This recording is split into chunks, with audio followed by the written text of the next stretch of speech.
చారిత్రక భాగ్యనగరంలో శ్రీరామనవమి ఉత్సవాలు యావత్ భాగ్యనగరంలో జరుగుతున్నాయి. అందులో అంతర్భాగంగా చారిత్రక మందిరమైనటువంటి సీతారాం బాగ్ మందిర్ సుమారు 300 సంవత్సరాల పైన వయసు కలిగినటువంటి మందిరం ఇది. ఇంత పెద్ద మందిరం భాగ్యనగరంలో ఇంకెక్కడా లేదు. అందువరకు భాగ్యనగర్ శ్రీరామ ఉత్సవ సమితి ఈ సీతారాం బాగ్ నుండి కోటి వరకు ఈ యొక్క శ్రీరాముని యొక్క కళ్యాణ మహోత్సవం తర్వాత శోభాయాత్ర అంతవరకు జరగడం జరుగుతుంది. ఈ శోభాయాత్ర సీతారాం బాగ్ నుండి బోయిగూడ కమాన్, మంగళఘాట్ మరియు జాలి హనుమాన్ మరియు పురాణా పూల్, జుమెరాత్ బజార్, చొడి బజార్, బేగం బజార్ ఛత్రి, కిరాణా మార్కెట్, బర్తన్ బజార్, సిద్దంబర్ బజార్, గౌలీగూడ గురుద్వారా మరియు గౌలీగూడ రామ్ మందిరము, పుత్లీబౌలి, ఆంధ్రా బ్యాంక్ కోటి దగ్గర బహిరంగ సభగా రూపుదిద్దుకుంది.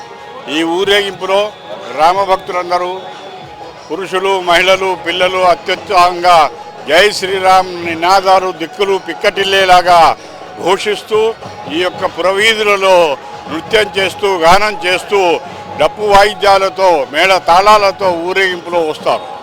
ఈ యొక్క ఊరేగింపును దర్శించుకోవడానికి పురవీధులలో మొత్తం మహిళలు, పిల్లలు, పెద్దలు, వృద్ధులు అందరూ కూడా లక్షలాదిగా సీతారాం బాగ్ నుండి కోటి వరకు బారులు తీరి ఉంటారు. వీరికి ఆకలి దప్పిక లేకుండా స్వచ్ఛంద సంస్థలు, ధార్మిక సంస్థలు, వ్యాపార సంస్థలు మరియు కుల సంఘాల వాళ్ళు స్వాగత వేదికలు ఏర్పాటు చేసి మంచినీళ్ళు, పాలు, ఉప్మా మరియు లడ్డు, స్వీట్ ఇలాంటి ప్రసాదాల వితరణ ద్వారా ఆకలి లేకుండా దప్పిక లేకుండా చూస్తారు. ఈ ఊరేగింపులో మంగళహార్ దగ్గర అనితా కాంప్లెక్స్ దగ్గర ఆనంద్ సింగ్ ద్వారా పాల్కీ యాత్ర అనేటువంటి ఊరేగింపు ఒకటి యాడ్ అవుతుంది. దాని వెనుక స్థానిక ఎమ్మెల్యే రాజాసింగ్ యొక్క శోభాయాత్ర అది కూడా యాడ్ అవుతుంది. పురాణా పూల్ దగ్గర కార్వాన్ అసెంబ్లీ నియోజకవర్గం నుండి, చార్మినార్ నియోజకవర్గం నుండి భక్తులందరూ ఊరేగింపుగా వచ్చి అక్కడ కలిసి జుమెరాత్ బజార్ ద్వారా, బేగం బజార్ ద్వారా కోటి వరకు చేరుకుంటుంది. వేలాదిగా లక్షలాదిగా ఈ యొక్క ఊరేగింపులో పాల్గొంటున్నారు.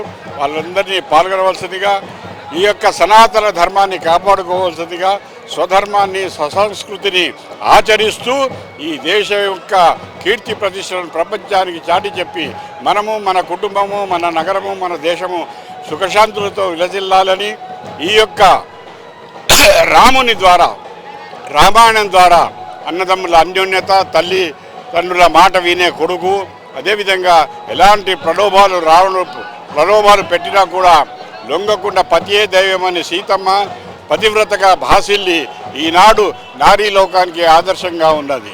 అనగా రామాయణము నుండి అదేవిధంగా హనుమంతుడు రామభక్తుడై ఉండి బలవంతుడై ఉండా రాముని యొక్క సేవకునని చెప్పుకుంటాడు.